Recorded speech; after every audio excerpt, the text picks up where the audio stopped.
Okay, so picture this. You finally decide to get serious about your money. You download a budgeting app. You set up all your categories. You tell yourself this is the month everything changes. And then 2 weeks in, you check your grocery spending, and you've already blown past your limit by $1.87. So what do?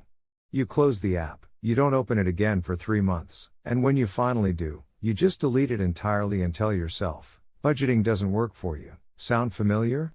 Yeah, I thought so. My name is Tom, and I spend way too much time thinking about why people fail at budgeting, even when they genuinely want to succeed. If you're someone who has tried and failed to stick to a budget more times than you can count, make sure to hit the subscribe button and give this video a thumbs up if this helps you out. Here's the thing. The financial industry has been giving you the wrong target. Everyone talks about saving your first $1,000. Emergency fund, starter fund, baby step 1, whatever you want to call it. And look, I'm not saying that's not important, but here's what nobody tells you: that $1,000 means absolutely nothing if you don't have the behavioral foundation to protect it. Let me give you a statistic that should make you uncomfortable. According to a NerdWallet survey, about 75% of Americans have a monthly budget. Sounds good, right? But here's the kicker. 83% of those same people admit to overspending and exceeding their budget. So we have 3/4 of people with budgets, and more than 4 out of 5 of them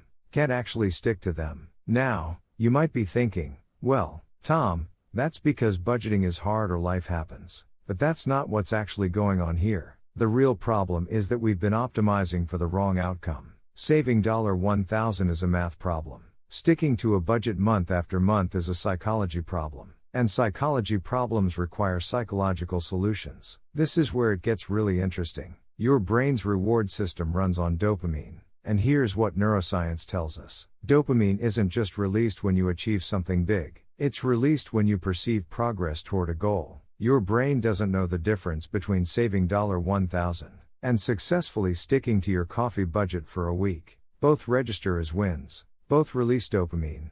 Both build the neural pathways that make the next win easier. So when you set a goal of saving $1,000 and you're starting from zero, your brain has no progress to celebrate for weeks or even months. No dopamine, no reward signal, no reinforcement of the behavior you're trying to build. And then you wonder why you quit. So what should you focus on instead? Forget about $1,000 for a minute. I want you to get 3 budget wins first. A budget win is any time you set a specific financial intention and follow through on it. The dollar amount is almost irrelevant. What matters is completing the loop: intention, action, verification. Win number 1 could be: I will not buy coffee outside the house for 5 days. You set the intention Monday. You track it through Friday. You verify that you did it. Maybe you saved $25. Doesn't matter. What matters is you prove to yourself that you can set a financial boundary and respect it. Win number 2 could be: I will check my bank account balance every morning this week before I spend anything. This one might not save you a single dollar directly, but studies show that people who check their accounts frequently spend 15 to 20% less than people who avoid looking at their money. You're building financial awareness. Win number 3 could be: I will bring lunch from home 3 days this week. Let's do the math. If your bought lunch costs $15 and your packed lunch costs $4, you're saving $11 per day times 3 days equals $33 in 1 week. Those 3 wins might add up to $60 saved. That's not $1,000.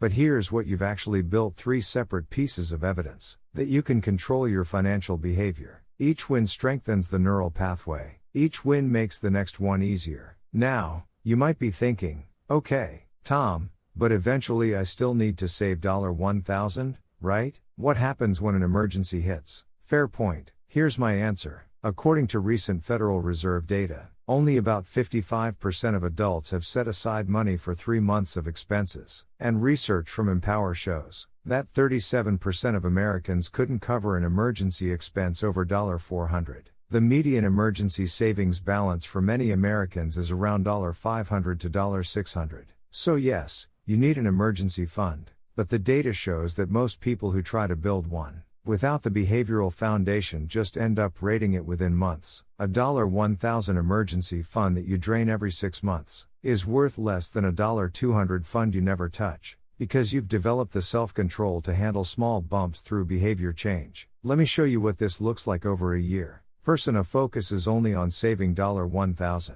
They scrape together $50 a week, white knuckling it for 2 months of misery, and finally hit their goal. 2 weeks later, their car needs $400 repair. They pull from the fund. They feel defeated. They don't replenish it for 4 months. By end of year, they have maybe $600 saved and zero improvement in their daily habits. Person B focuses on budget wins first. They spend month 1 getting 3 wins. They're saving maybe $100 total. But by month 2, the habits stick. They add a 4th win: no impulse purchases over $20 without waiting 24 hours. By month 3, they're naturally spending less, because their baseline behavior has shifted. They start saving $200 a month without it feeling like deprivation. End of year for person B, $2,000 saved, plus a completely transformed relationship with spending. Okay, let's get practical. Here's exactly what I want you to do this week. First, forget about your savings goal for now. For the next 30 days, your only financial goal is collecting wins. Second,